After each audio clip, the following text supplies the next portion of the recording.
गीता अध्याय 16 श्लोक 11. चिंतामपरिमेयाय च प्रलयान्तामुपाश्रिताः कामोपभोगपरमा एतावदिति निश्चिताः. चिंतामपरिमेयाय या वरच्यानुसारचा य च वर आघात घ्यायचा, पुढचा प्र जोडून म्हणायचा. चिंतामपरिमेयाय च प्रलयान्तामुपाश्रिताः कामोपभोगपरमा एतावदिति निश्चिताः. निश्चित मधल्या नीवर आघात. चिंतामपरिमेयाय च प्रलयान्तामुपाश्रिताः चिंतामपरिमेयाय च प्रलयान्तामुपाश्रिताः चिंतामपरिमेयाय च प्रलयान्तामुपाश्रिताः चिंतामपरिमेयाय च प्रलयान्तामुपाश्रिताः चिंतामपरिमेयाय च प्रलयान्तामुपाश्रिताः कामोपभोगपरमा एतावदिति निश्चिताः कामोपभोगपरमा एतावदिति निश्चिताः कामोपभोगपरमा एतावदिति निश्चिताः कामोपभोगपरमा एतावदिति निश्चिताः चिंतामपरिमेयाय च प्रलयान्तामुपाश्रिताः कामोपभोगपरमा एतावदिति निश्चिताः. संधि विग्रह. चिंताम अपरिमेयाम च प्रलयान्ताम उपाश्रिताः कामोपभोगपरमाः एतावत् इति निश्चिताः. चिंताम म्हणजे चिंतांचा, अपरिमेयाम म्हणजे असंख्य, च म्हणजे आणि, प्रलयांताम म्हणजे मृत्यूपर्यंत टिकून राहणाऱ्या, उपाश्रिताः म्हणजे आश्रय घेणारे, कामोपभोगपरमाः म्हणजे काम आणि उपभोग हेच काय ते श्रेष्ठ आहेत असं मानणारे, विषय उपभोगामध्ये तत्पर असणारे. एतावत म्हणजे इतकेच किंवा हेच काय ते, इति म्हणजे असे, निश्चिताः समजणारे किंवा ज्यांचा असा निश्चय झालेला आहे ते. अपरिमेयाम हा सामासिक शब्द आहे. न परिमेया अपरिमेया नय तत्पुरुष समास होतो.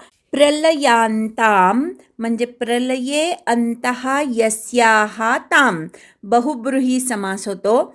अजून एक सामासिक शब्द आहे कामोपभोगपरमाः, कामानाम उपभोगः, कामोपभोगः षष्ठी तत्पुरुष समास आणि त्यानंतर कामोपभोगाः एव परमाः येषान् ते कामोपभोगपरमाः बहुब्रूही समास. अन्वय. प्रलयांताम अपरिमेयां चिंताम उपाश्रिताः कामोपभोगपरमाः च एतावत् इति निश्चिताः. मृत्यूपर्यंत टिकून राहणाऱ्या असंख्य चिंतांचा आश्रय घेणारे, विषय भोग भोगण्याची तत्परता असणारे आणि इतकेच काय ते सुख आहे असं मानणारे. आसुरी लोक असतात हे अध्यारूत आहे, ते तिथे घालायचं आपण. आसुरी लोकांना स्वतःला मिळणाऱ्या उपभोगांची अत्यंतिक चिंता लागून राहिलेली असते. अगदी मरण जरी डोळ्यासमोर आलं तरी विषय उपभोगातून त्यांचं मन काही बाजूला होत नाही किंवा त्यांचं मन विषय उपभोगांना विटत नाही. खरं तर काही काळाने सात्विक माणसाला किंवा भक्ताला विषय उपभोगांचा कंटाळा यायला लागतो. आवश्यक तेवढंच तो ग्रहण करतो. उगाच त्या विषय उपभोगामध्ये रमत नाही. पण आसुरी वृत्तीचे लोक मात्र तसे नसतात.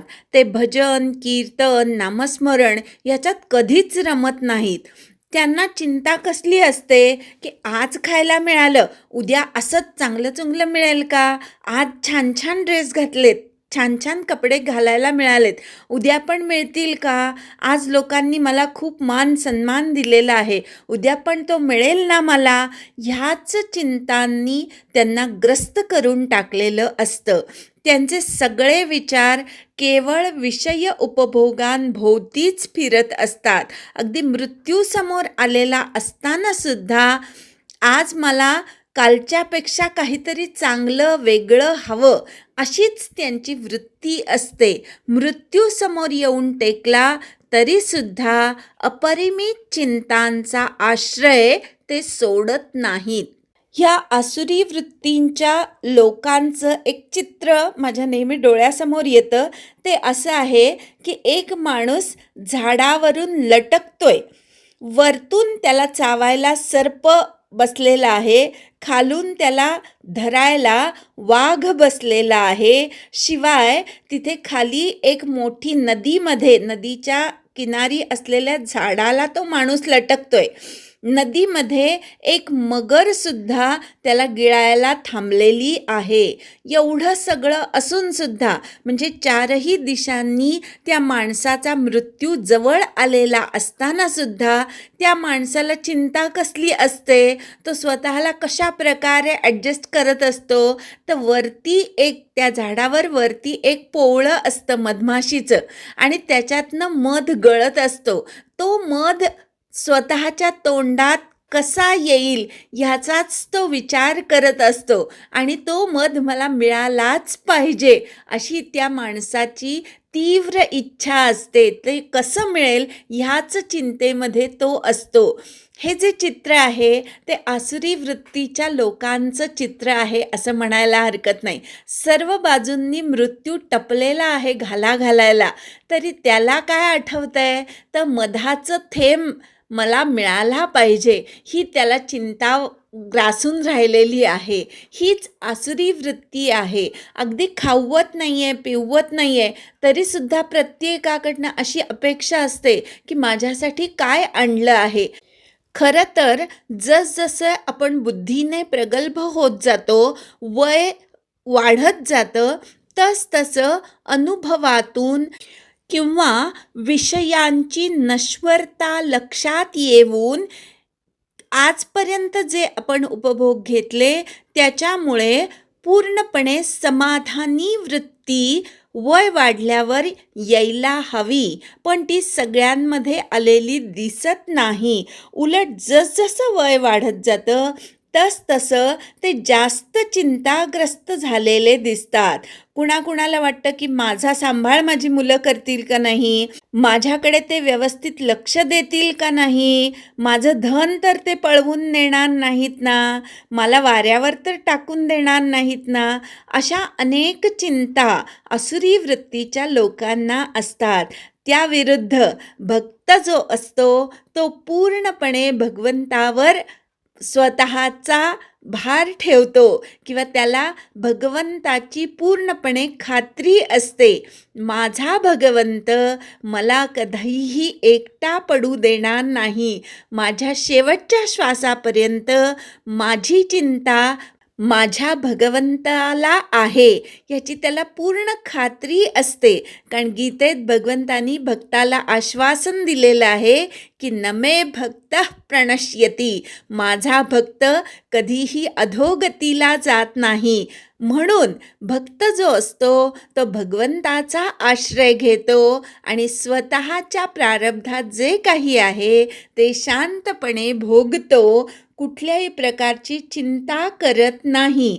हाच भगवत भक्त आणि आसुरी लोक यांच्या विचारसरणीतला फरक आहे. कुणीतरी आपला शेवटच्या क्षणापर्यंत सांभाळ करावा अशी वृत्तीच कशाला ठेवायची. मी शेवटच्या क्षणापर्यंत उभा राहीन, शेवटच्या क्षणापर्यंत मी कामामध्ये असेन असा विचार का करू नये. असा जर तुम्ही विचार करत असाल आणि शेवटच्या दिवशी काय होईल याची चिंता करत नसाल तर तुम्ही भगवत भक्त आहात. पण वय वाढलं आहे तरीसुद्धा कुठल्याही प्रकारचं समाधान नाही, आसक्ती कमी होत नाही. असं जर असेल तर आपल्यामधली आसुरी वृत्ती दिवसेंदिवस वाढत आहे हे लक्षात ठेवायचं आणि भगवत भक्त होण्याचा प्रयत्न करायचा. हे आसुरी लोक काम उपभोगांमध्ये इतके रमलेले असतात की त्यांना असं वाटत असतं की उपभोग घेणं, विषयांमध्ये रमणं ह्याच उद्देशाने मनुष्य जन्माला भगवंताने घातलेले आहे. याच्या व्यतिरिक्त काही जीवनाचं उद्दिष्ट आहे असं ते मानत नाहीत. त्याग, संयम, दान, धर्म, यज्ञ, तप या कुठल्याही गोष्टीला त्यांच्या दृष्टीने काहीही महत्त्व नसतं. केवळ उपभोग घ्यावे, सुख मिळवावं हाच काय तो जीवनाचा उद्देश आहे असा त्यांचा निश्चय झालेला असतो. त्याच्या विरुद्ध भगवत भक्त जो असतो तो त्यागी जीवन जगत असतो, दानशूरपणा त्याच्या अंगी असतो, युक्त आहार विहार घेत असतो, विषयांमध्ये रमत नाही, संसारामध्ये घरदार, मुलं बाळं यांच्या ठिकाणी त्याची कुठल्याही प्रकारची आसक्ती नसते. आपल्याला जर कधी काळी अशी आसुरी वृत्ती जाणवली स्वतःमध्ये तर ती वृत्ती काढून टाकण्याचा आपण प्रयत्न केला पाहिजे. एकदा श्लोक म्हणूया आणि थांबूया. चिंताम परिमेयाय च प्रलयांतामुपाश्रिताः कामोपभोग परमा एतावदिति निश्चिताः. हरि ओम तत्सत्.